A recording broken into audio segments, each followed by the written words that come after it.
Hello friends, നമസ്കാരം. നമ്മുടെ Kerala T V സീരിയലിലേക്ക് എല്ലാവർക്കും സ്വാഗതം. അമ്മ മകനോട് വീണ്ടും വീണ്ടും ഇങ്ങനെ വേണ്ടാത്തതെല്ലാം പറഞ്ഞു കൊടുക്കുവാണ്. ഇന്ദ്രൻ്റെ മനസ്സിലേക്ക് പക കുത്തി നിറച്ചു കൊടുക്കുവാണ്. അവളെ ഇവിടെ എനിക്ക് കിട്ടണം, അങ്ങനെ അവളിപ്പോൾ സന്തോഷമായിട്ട് ജീവിക്കണ്ട, അതാണ് ഇതാണ് എന്നൊക്കെ പറഞ്ഞു. പല്ലവിയെ എങ്ങനെയൊക്കെ ദ്രോഹിക്കാമോ അങ്ങനെയൊക്കെ ദ്രോഹിക്കണമെന്നും പറഞ്ഞ് അമ്മ തന്നെ മകന് പറഞ്ഞു കൊടുത്തുകൊണ്ടേയിരിക്കുന്നു. പിന്നെ അങ്ങനെ എനിക്കും ഇത് ആ പീക്കിരി പെണ്ണ് വളരണ്ടെന്നും പറഞ്ഞുകൊണ്ട് രാജലക്ഷ്മി പറഞ്ഞങ്ങ് കൊടുത്തിട്ട് നമ്മുടെ ഇന്ദ്രനെ ഭയങ്കര ഇതായിട്ട് എന്താ പറയുന്നത്, പകയുടെ തീക്കനിൽ ആളി കത്തിക്കുക എന്നൊക്കെ പറയില്ല എന്നത് പോലെ. അപ്പോൾ അമ്മയ്ക്ക് മകൻ വാക്ക് കൊടുക്കുകയാണ്. അമ്മ ഒന്നും ഓർത്ത് വിഷമിക്കേണ്ട, എന്ത് വില കൊടുത്തിട്ടാണെങ്കിലും അവളെ ഞാൻ ഇവിടെ കൊണ്ടുവന്നിരിക്കും. എനിക്ക് അത്രയ്ക്ക് പകയാണ് അവളോട്, അല്ലെങ്കിൽ അതെൻ്റെ ആവശ്യമാണെന്നൊക്കെ പറഞ്ഞ് മകൻ അമ്മയോടും പറയുന്നു. അങ്ങനെ അമ്മയും മകനും കൂടെ അവിടെ പ്ലാനിങ്ങും കാര്യങ്ങളൊക്കെ ഒരുക്കിക്കൊണ്ട് അങ്ങനെ ഇരിക്കുക. ഈ സമയത്താണ് നമ്മുടെ പല്ലവി ആണെങ്കിൽ ആകെ വിഷമിച്ച് അവിടെ കൂട്ടുകാരിയുടെ വീട്ടിലിരിക്കുന്നത്. വേറൊന്നുമല്ല, പല്ലവിയുടെ കൂട്ടുകാരിയുടെ അമ്മയ്ക്ക് ഇപ്പോൾ പല്ലവി അവിടെ ഉള്ളത് അത്ര അങ്ങ് തൃപ്തിയല്ല. കാരണം എല്ലാവരും അതും ഇതൊക്കെ പറയുകയാണെന്നൊക്കെ പറഞ്ഞുള്ള ആ ഒരു വിഷമമാണ് അമ്മയ്ക്ക്.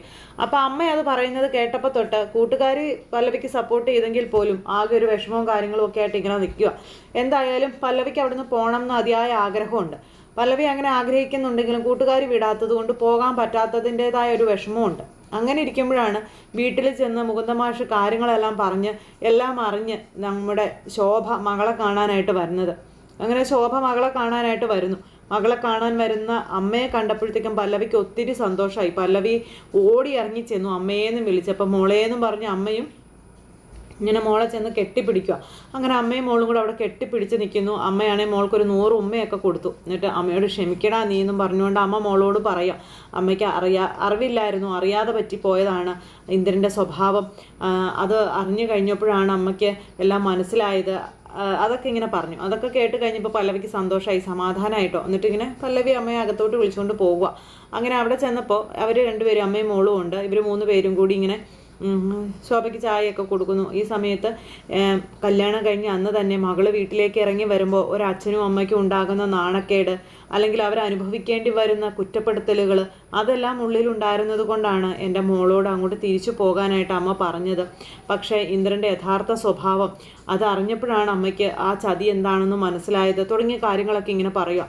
എൻ്റെ മോൾ അവിടെ നിന്ന് പോകുന്നത് നന്നായി, ആ ഒരു ഇതൊക്കെ. അപ്പോഴും കൂട്ടുകാരിയുടെ അമ്മ വിചാരിക്കുന്നത് എന്താ, പല്ലവി ഇപ്പോൾ ഇവരുടെ കൂടെ പോകും എന്നുള്ളതാണ്. അപ്പോൾ അങ്ങനെ വിചാരിച്ചുകൊണ്ട് നിൽക്കുന്നു. ഈ സമയത്ത് നമ്മുടെ ശോഭയാണെങ്കിൽ തൻ്റെ തെറ്റൊക്കെ ഏറ്റു പറഞ്ഞ് മകളെ വിളിക്കുന്നുണ്ട്. മകളെ വിളിച്ചു കഴിഞ്ഞപ്പോഴേക്കും പല്ലവി പോകാൻ അത്രയ്ക്ക് അങ്ങോട്ട് ഇതാക്കിയില്ല. അമ്മ ഞാൻ വന്നോളാം, എന്തായാലും ഞാൻ അങ്ങോട്ട് തന്നെ വരും, പക്ഷേ ഇപ്പോൾ അങ്ങോട്ട് വരാൻ അമ്മേനെ നിർബന്ധിക്കരുത് എന്ന് പറഞ്ഞു. പെട്ടെന്ന് ഞാൻ അങ്ങോട്ടേക്ക് വന്നാൽ ചില സംഭവങ്ങളൊക്കെ ഉണ്ടാവും, അതുകൊണ്ട് ഞാനിപ്പോൾ അങ്ങോട്ടേക്ക് വരുന്നില്ല അമ്മേ അതും പറഞ്ഞ് അങ്ങനെ പറയുക. അപ്പോൾ പല്ലവി അത് പറയുന്നത് കേട്ടപ്പോൾ അതെന്താ മോളെന്ന് ചോദിച്ചുകൊണ്ട് അമ്മ അപ്പോൾ കാര്യങ്ങളെല്ലാം നമ്മുടെ പല്ലവി ശോഭയോട് പറഞ്ഞു. അപ്പോൾ എൻ്റെ മോൾക്ക് ഇഷ്ടമുള്ളതുപോലെ ചെയ്തു, നിനക്ക് എപ്പോൾ വരണമെന്ന് തോന്നിയാലും നിനക്ക് അങ്ങോട്ടേക്ക് കയറി വരാമെന്നൊക്കെ പറഞ്ഞ് അമ്മ ഇങ്ങനെ പറയുക കേട്ടോ.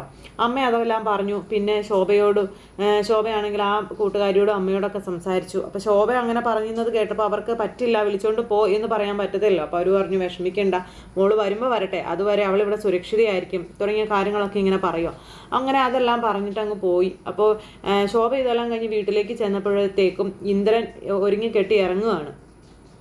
അതായത് നമ്മുടെ പല്ലവി എങ്ങനെയെങ്കിലും തിരിച്ചു കൊണ്ടുവരണം. അപ്പോൾ പല്ലവിയുടെ വീട്ടിൽ പോയി ഒരു ഷോയൊക്കെ നടത്താം, അതിന് വേണ്ടിയിട്ട് പോകാം എന്നും പറഞ്ഞ് അങ്ങനെ അങ്ങ് പോണു. അപ്പോൾ അമ്മയാണെങ്കിൽ അങ്ങനെ ഭയങ്കരമായിട്ട് ഉപദേശങ്ങൾ കൊടുത്താ വിടുന്നത്. നീ അവിടെ ചെന്ന് അങ്ങനെ ചെയ്യണം, നീ അവിടെ ചെന്ന് ഇങ്ങനെ ചെയ്യണം, അവരുടെ മനസ്സിൽ നീ നല്ലവനാണെന്നുള്ളത് വരണം, നിന്റെ കയ്യിലിരിപ്പുകൊണ്ടാണ് ഇതൊക്കെ സംഭവിച്ചത്, നോക്കിയും കണ്ടു എന്തെങ്കിലുമൊക്കെ ചെയ്തിരുന്നെങ്കിൽ ഇന്നിങ്ങനെയൊക്കെ വരുമായിരുന്നോടാ, നിന്റെ എടുത്തുചാട്ടമാണ് ഇതിനെല്ലാം കാരണം തുടങ്ങിയതെല്ലാം അമ്മ പറഞ്ഞു കൊടുക്കുക. അതൊക്കെ കേൾക്കുമ്പോൾ മകന് ദേഷ്യമാണെങ്കിൽ പോലും അവളെ കൊണ്ടുവരാനുള്ള ആ ഒരു ഇത് മനസ്സിലുള്ളത് കൊണ്ട് എന്തും കേട്ട് നിൽക്കാൻ സഹിക്കാനൊക്കെ ഇന്ദ്രന് മനസ്സിലാകും. അങ്ങനെ ഇന്ദ്രനാണെങ്കിൽ അമ്മയോട് പറഞ്ഞിട്ട് നേരെ പല്ലവിയുടെ വീട്ടിലേക്ക് ചെല്ലുക.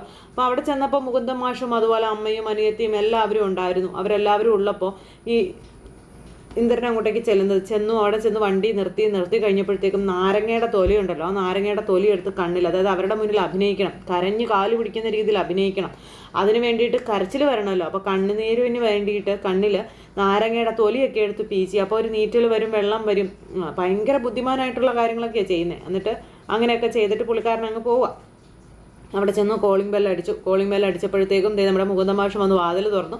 മാഷ് വാതിൽ തുറന്നപ്പോൾ കാണുന്നത് ഇന്ദ്രനെ. അച്ഛാന്ന് വിളിച്ച് ഓടിക്കയറി ചെന്നിട്ട് കാലയിലേക്കൊരു വീഴ്ച. അച്ഛൻ എന്നോട് ക്ഷമിക്കണം, എൻ്റെ ഭാഗത്തുണ്ടായ തെറ്റുകളെല്ലാം എന്നോട് പൊറുക്കണം, എൻ്റെ പല്ലവി എനിക്ക് തിരിച്ചു തരണം, ഇതൊക്കെ പറഞ്ഞു. അപ്പോൾ മുകുന്ദൻ മാഷ് പറഞ്ഞു എഴുന്നേക്കടാന്ന് പറഞ്ഞു. നിന്നോടാ പറഞ്ഞത് എഴുന്നേക്കാൻ. അപ്പോൾ എഴുന്നേറ്റ് നിൽക്കുന്നു മരുമകൻ. ഇറങ്ങിക്കോളാൻ പറഞ്ഞു വീട്ടിൽ നിന്ന്. നിന്റെ ഒരു കള്ളത്തരങ്ങളും നിന്റെ ഒരു അഭിനയം ഇവിടെ നടക്കില്ല, നീ ഇറങ്ങിക്കോ, ഇവിടെ നിന്ന് നീ വെറുതെ സമയം കളയണ്ട, നിന്റെ ആഗ്രഹം നടക്കാൻ പോകുന്നില്ല എന്നും പറഞ്ഞുകൊണ്ട് അങ്ങനെ പറയാം. അപ്പോൾ അത് കേട്ട് കഴിഞ്ഞപ്പോഴേക്കും ഇന്ദ്രൻ അത് ഒട്ടും അങ്ങ് പിടിച്ചില്ല കേട്ടോ. ഇന്ദ്രന് ഭയങ്കര ദേഷ്യം. ഞാൻ ഇവിടെ വിളിക്കാൻ വന്നത് എൻ്റെ ഭാര്യയാണെന്നും പറഞ്ഞുകൊണ്ട് ഇന്ദ്രൻ്റെ ഭാവം അങ്ങ് മാറി. അപ്പം അച്ഛൻ പറഞ്ഞു, അവൾ നിൻ്റെ ഭാര്യയാകുന്നത് എന്നാ ഞാൻ കൈപിടിച്ച് തന്നതിന് ശേഷമല്ലേ? അവൾ എൻ്റെ മോളാ. നിൻ്റെ സ്വഭാവമൊക്കെ അറിഞ്ഞിട്ട് തന്നെയാണ് ഞങ്ങളിവിടെ നിൽക്കുന്നത്. ഇനി നിൻ്റെ ഒരു കളിയും ഇവിടെ ഇറക്കാൻ നോക്കണ്ട. എൻ്റെ മോളെ ഇനി ഒരിക്കലും നിൻ്റെ കൂടെ പറഞ്ഞു വിടാൻ ഉദ്ദേശിക്കുന്നില്ല എന്നും ആ അച്ഛൻ പറഞ്ഞപ്പോഴത്തേക്കും അത് നിങ്ങളാണോ തീരുമാനിക്കുന്നതെന്നും ചോദിച്ചാൽ അച്ഛൻ്റെ നേരെ ചെല്ലുന്നു ഇന്ദ്രൻ. എന്നിട്ട് ചെന്നിട്ടുണ്ടല്ലോ മുകുന്ദൻ മാഷിനെ പിടിച്ചൊരു തള്ള്, ഒരൊറ്റ തള്ളിന് മുകുന്ദൻ മാഷ് വേഗം വീഴാൻ തുടങ്ങിയപ്പോഴത്തേക്കും ശോഭയും അതുപോലെ ഇളയ മോളും കൂടെ വന്നിങ്ങനെ താങ്ങി പിടിച്ചു. അയ്യോ മാഷേന്നും പറഞ്ഞുകൊണ്ട്. അപ്പോൾ നിങ്ങൾ ഇനി എവിടെ ഏത് പാതാളത്തിൽ കൊണ്ടേ അവളെ ഒളിപ്പിച്ചാലും അവളെ ഞാൻ കൊണ്ടുപോയിരിക്കും. ഈ ഇന്ദ്രജിത്താണ് പല്ലവിയുടെ ഭർത്താവെങ്കിൽ അവളെ എൻ്റെ കൂടെ ഇന്ദ്രപ്രസ്ഥത്തിൽ കഴിയും എന്നും പറഞ്ഞുകൊണ്ട് ഇങ്ങനെ കുറേ വെല്ലുവിളിയൊക്കെ നടത്തിയിട്ട് ഇന്ദ്രൻ അങ്ങ് പോവുക. അത് പറഞ്ഞ് ഇന്ദ്രൻ അങ്ങ് പോയി. ഈ സമയത്ത് മാഷും ശോഭയും കൂടി അവിടെ ഇരുന്ന് ഇങ്ങനെ ഭയങ്കരമായിട്ട് സങ്കടപ്പെട്ടിരിക്കുന്നു. ഇനിയിപ്പോൾ എന്താകും എന്ന് ഇതുങ്ങൾക്കൊരു പേടി. അപ്പോൾ പേടിച്ച് വിറച്ച് സങ്കടത്തോടു കൂടി ഇരിക്കുകയാണ്. മകളുടെ ജീവിതം നായ നക്കി പോയല്ലോ എന്നുള്ള ആ ഒരു ഇതിൽ. അങ്ങനെ ആ ഒരു വിഷമത്തോടു കൂടി അവരവിടെ ഇരിക്കുന്ന സമയത്ത് നമ്മുടെ പല്ലവിയും അതുപോലെ സേതുവും കൂടി പരസ്പരം കണ്ടു. അപ്പോൾ ഇപ്പോൾ അവർ നല്ല തിക്ക് ഫ്രണ്ട്സ് ആട്ടോ, അവർ നല്ല കൂട്ടുകാരായി. അപ്പോൾ രണ്ടുപേരും കൂടെ കാണുന്നു, സംസാരിക്കുന്നു. അപ്പോൾ ഇന്ദ്രൻ അവിടെ നിന്ന് ഇറങ്ങിയിട്ട് ഇവിടെ ഒരു ജംഗ്ഷനിൽ വന്നിങ്ങനെ കിടക്കുന്ന സമയത്ത് ഇന്ദ്രൻ ഇങ്ങനെ നോക്കിയപ്പോൾ സേതുവും അതുപോലെ പല്ലവിയും കൂടി സേതുവിൻ്റെ ആ കുഞ്ഞ് കാറിൽ അങ്ങനെ അങ്ങ് പോണു. അപ്പോൾ ഇവർ രണ്ടുപേരും കൂടെ പോകുന്നത് കണ്ടപ്പോൾ ഈ ഇന്ദ്രനെ അത് സഹിച്ചില്ല. ഇന്ദ്രന് ഭയങ്കര ദേഷ്യം. അപ്പോൾ ഇപ്പോൾ ഇവനെയാണ് ചുമന്നുകൊണ്ട് നടക്കുന്നത് എന്നുള്ള ആ ഒരു മട്ടിൽ മാതിരിയിലൊക്കെ ഇന്ദ്രനെ ഇങ്ങനെ ചിന്തിക്കാം. എടാ സേതു, നീ എത്ര കാലം അവൾക്ക് രക്ഷകനാകുമെന്ന് എനിക്കൊന്ന് കാണണം. വേണ്ടി വന്ന നിന്നെ കൊല്ലാൻ പോലും ഞാൻ മടിക്കില്ല.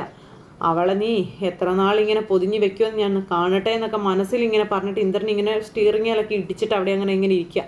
എന്തായാലും ഇന്ദ്രന് മനസ്സിലായി പല്ലവിയെ പെട്ടെന്നൊന്നും ഇന്ദ്രപ്രസ്ഥത്തിലേക്ക് കൊണ്ടുപോകാൻ കഴിയില്ല, അവളെ കിട്ടത്തില്ല എന്നുള്ളത്.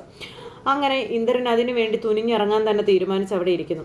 ഈ സമയത്ത് നമ്മുടെ പല്ലവിയും സേതുവും കൂടി, അപ്പോൾ സേതു പല്ലവിയെ അവിടെ കോളേജിൽ കൊണ്ടാക്കാൻ വേണ്ടി പോയതാണ്. അപ്പോൾ കോളേജിൽ ചെന്ന് കഴിഞ്ഞപ്പോഴേക്കും ഇനിയിപ്പോൾ എന്താ സേതുവിന് വേറെ പരിപാടികൾ എന്നൊക്കെ ഇങ്ങനെ ചോദിച്ചു. അപ്പോൾ എനിക്ക് പ്രത്യേകിച്ച് പരിപാടികളോ കാര്യങ്ങളൊന്നും ഇല്ലെന്ന് സേതു പറഞ്ഞപ്പം പിന്നെ ഇത് മുഴുവൻ ഇവിടെ നിൽക്കാൻ പോവാണോ എന്ന് ചോദിച്ചു പല്ലവി. മുഴുവൻ നേരം നിൽക്കണമെങ്കിൽ ഞാൻ നിൽക്കാം എന്ന് പറയുന്ന സേതുവിനോട്, അയ്യോ വേണ്ടായേ, ഇപ്പം തന്നെ ഞാൻ ഒരുപാട് ഉപദ്രവിക്കുന്നുണ്ട് അല്ലെങ്കിൽ ശല്യപ്പെടുത്തുന്നുണ്ടെന്ന് എനിക്കറിയാം. ഇനി ഒരു ദിവസം ഫുള്ളേ ഇവിടെ ഇങ്ങനെ എന്നെ കാത്തു നിന്ന് അതാ മഹാഭാവം കൂടി എന്നെ കൊണ്ട് ചെയ്യിക്കണോ എന്നൊക്കെ ഇങ്ങനെ പല്ലവി ചോദിക്കുക കേട്ടോ. പല്ലവി അത് ചോദിച്ചപ്പോൾ നമ്മുടെ സേതു ഇങ്ങനെ ചിരിക്കുന്നു. എന്തായാലും അവർക്കിടയിൽ എന്തോ ഒരു കെമിസ്ട്രി വർക്കൗട്ട് ആവുന്നുണ്ട്. അത് അവരുടെ സംസാരത്തിലും അല്ലെങ്കിൽ അവരുടെ ആ ഒരു പ്രവൃത്തിയിലൊക്കെ മനസ്സിലാക്കാനും കഴിയുന്നുണ്ട്.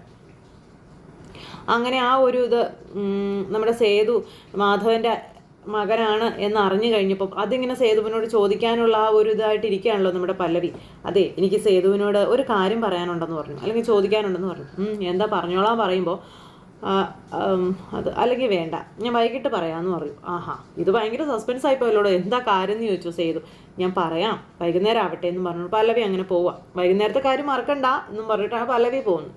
അപ്പോൾ പല്ലവി അങ്ങ് പോയി കഴിഞ്ഞപ്പോഴത്തേക്കും നമ്മുടെ സേതു ഇങ്ങനെ എന്തായിരിക്കും പല്ലവിക്ക് പറയാനുള്ളത് എന്നുള്ള ആ ഒരു ഇതിൽ അങ്ങനെ നിൽക്കുക കേട്ടോ. എന്തായാലും നമ്മുടെ സേതു മാധവൻ്റെ മകനാണെന്ന് അറിഞ്ഞതോടുകൂടിയാണ് പല്ലവി അങ്ങനെ ഒരു തീരുമാനത്തിലേക്ക് എത്തുന്നത്. ഈ കാര്യങ്ങളെല്ലാം ചോദിക്കണം, അച്ഛനും മകനും തമ്മിലുള്ള പിണക്കം മാറ്റണം, അങ്ങനെയൊക്കെയുള്ള കാര്യങ്ങൾ ആ ഒരു ഇത്. അപ്പോൾ ഇതിൻ്റെ കഥ അല്ലെങ്കിൽ ഈ അച്ഛനും മകനും പിരിയാനുണ്ടായ ഫ്ലാഷ് ബാക്ക് എന്താണെന്ന് അറിഞ്ഞാൽ മാത്രമേ അതിനകത്ത് ഇതിൽ എത്രത്തോളം പല്ലവിക്ക് കാര്യങ്ങൾക്ക് ഇതാകാൻ പറ്റുമെന്ന് അറിയാൻ കഴിയുകയുള്ളൂ. അതുകൊണ്ടാണ് നമ്മുടെ പല്ലവി ആ ഒരു തീരുമാനത്തിൽ എത്തുന്നത്.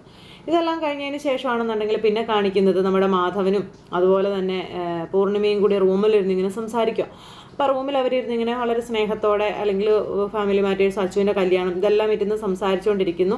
അങ്ങനെ നമ്മുടെ മാധവനാണെങ്കിൽ പൂർണിമയെ സ്നേഹിച്ചുകൊണ്ടിരിക്കുന്ന സമയത്താണ് 3 പെൺമക്കളും കൂടി ഓടിക്കതച്ച് റൂമിലേക്ക് കയറി വരുന്നത്. അങ്ങനെ ഇപ്പം അച്ഛനും അമ്മയും സ്നേഹിക്കണ്ട എന്നും പറഞ്ഞുകൊണ്ട് 3 എണ്ണങ്ങളും കൂടെ അച്ഛൻ്റെ അമ്മയുടെ നടുക്കങ്ങ് കിടന്നു. അപ്പോഴേക്കും അച്ഛന് ഭയങ്കര സന്തോഷമായപ്പോഴത്തേക്കും പൂർണിമ ഇങ്ങനെ മക്കളെ നോക്കിക്കൊണ്ട് ഇങ്ങനെ ഇരിക്കുന്നു. എന്ത് നോക്കുവാടോ, ഇനി കിടന്നു, നമ്മുടെ മക്കൾ നമ്മുടെ അടുത്ത് വന്നില്ലേ എന്നും പറഞ്ഞു അച്ഛൻ പറഞ്ഞു. പിന്നെ 3 മക്കളെയും കെട്ടിപ്പിടിച്ച് അച്ഛനും അമ്മയും അപ്പുറവും ഇപ്പുറവും കിടക്കുന്നു. അങ്ങനെ അവരുടെ വീട്ടിൽ ആ ഒരു സന്തോഷം അതങ്ങനെ എന്താ ഒരുപാട് ഉയരങ്ങളിൽ ഇങ്ങനെ പോയിക്കൊണ്ടിരിക്കുക. അങ്ങനെ നമ്മുടെ മാധവൻ്റെ കുടുംബവും സന്തോഷത്തിലിരിക്കുന്ന ഈ സമയത്ത് നമ്മുടെ പല്ലവിയുടെയും അതുപോലെ ഇന്ദ്രൻ്റെയും കാര്യം അവിടെ വീട്ടിൽ ചർച്ചയാകുന്നു. അങ്ങനെ അച്ഛനും അമ്മയും എത്രയും പെട്ടെന്ന് ഡിവോഴ്സിനെ പറ്റിയൊക്കെയുള്ള കാര്യങ്ങൾ നോക്കണം എന്നൊക്കെ പറയുകയാണ്. അതായത് മുകുന്ദൻ മാഷും നമ്മുടെ ശോഭയും കൂടി. അപ്പോൾ അവരിങ്ങനെ ഡിവോഴ്സിൻ്റെ കാര്യങ്ങളൊക്കെ പറയുമ്പോൾ ഇന്ദ്രൻ അത്ര പെട്ടെന്നൊന്നും ഇതിൽ നിന്ന് ഒഴിഞ്ഞു മാറാൻ തയ്യാറാകില്ലെന്നും അവൻ എന്തൊക്കെയാണ് ഇനി ചെയ്തു കൂട്ടാൻ പോകുന്നത് അറിയില്ലെന്നൊക്കെയുള്ള പേടിയും ഈ പാവങ്ങളിരുന്ന് ഇങ്ങനെ പറയുന്നുണ്ട്. അങ്ങനെ പല്ലവിയുടെയും അതുപോലെ ഇന്ദ്രൻ്റെയും ഡിവോഴ്സിനെ പറ്റിയുള്ള കാര്യങ്ങൾ ഇങ്ങനെ ഇവിടെ ശോഭയും മുകുന്ദൻ മാഷും കൂടെ ആലോചിക്കുമ്പം അവിടെ മക്കളുടെ കൂടെ കിടന്ന് തൻ്റെ മകൻ്റെ കൂടെ കണ്ട പല്ലവി എന്ന് പറയുന്ന പെൺകുട്ടിയെക്കുറിച്ചുമൊക്കെ മാധവൻ ഇങ്ങനെ ആലോചിച്ചുകൊണ്ട് കിടക്കുന്നു. മക്കളാണെങ്കിൽ ഇങ്ങനെ കലവിലാന്ന് സംസാരിക്കുന്നുണ്ട്. പക്ഷേ എങ്കിലും മകൻ എന്നുള്ള ആ ഒരു എന്താ പറയുക, ആ ഒരു ദുഃഖം അല്ലെങ്കിൽ ആ ഒരു വേദന ഇങ്ങനെ ഉള്ളിൽ കിടന്നിങ്ങനെ പുകഞ്ഞുകൊണ്ടേ ഇരിക്കുകയാണ് മാധവന് ആ പെൺകുട്ടിയെ ഇനി എങ്ങാനും നമ്മുടെ സേതുവിന് ഇഷ്ടമാണോ അല്ലെങ്കിൽ ഇവർ തമ്മിലുള്ള ബന്ധം എന്താ ഇതൊക്കെ അറിയണം. അതറിയാനായിട്ടുള്ളൊരാഗ്രഹം, അതറിയാൻ ഏക വഴിയെന്ന് പറയുന്നത് സേതുവിനോട് ചോദിക്കുക എന്നുള്ളതാണ്. അങ്ങനെ സേതുവിനോട് ചോദിച്ചാൽ സേതു അത് പറയില്ലെന്നും അദ്ദേഹത്തിന് അറിയാം. എങ്കിൽ പോലും അവർ തമ്മിലുള്ള ആ ഒരു അടുപ്പത്തിൻ്റെ കാര്യങ്ങൾ അറിയണമെന്ന് തന്നെ തീരുമാനിച്ചു മാധവനും അങ്ങനെ ഇരിക്കുക. ഏതായാലും എല്ലാവരുടെ ഇടയിലും ഇപ്പോൾ ഒരു വില്ലനായി നിൽക്കുന്നത് നമ്മുടെ ഇന്ദ്രനാണെങ്കിൽ ഇവരെ രണ്ടുപേരെയും കൂടെ തമ്മിൽ തല്ലിക്കുക അല്ലെങ്കിൽ ഇവരെ അകറ്റുമെന്നുള്ള ആ ഒരു ഇതിലാണ്. അവളെ ഞാൻ പിടിച്ച് വലിച്ചഴിച്ചാണെങ്കിലും എൻ്റെ ഇന്ദ്രപ്രസ്ഥത്തിലേക്ക് കൊണ്ടുപോകും എന്നുള്ളൊരിത്. അപ്പോൾ ആ ഒരു സിറ്റുവേഷനും കാര്യങ്ങളും ഒക്കെ കൂട്ടിയിണക്കിക്കൊണ്ടാണ് കേട്ടോ നമ്മുടെ അടുത്ത ആഴ്ചത്തെ കഥ വരുന്നത്. അപ്പോൾ ആരും തന്നെ മിസ് ചെയ്ത് കളയാതെ എല്ലാവരും കാത്തിരുന്ന് കാണണേ. എല്ലാവർക്കും നല്ലൊരു ദിവസം ആശംസിക്കുകയാണ്. എല്ലാവരുടെയും സപ്പോർട്ടിനും സ്നേഹത്തിനും ഒരുപാട് നന്ദി ഹൃദയത്തിൻ്റെ ഭാഷയിൽ അറിയിക്കുന്നു.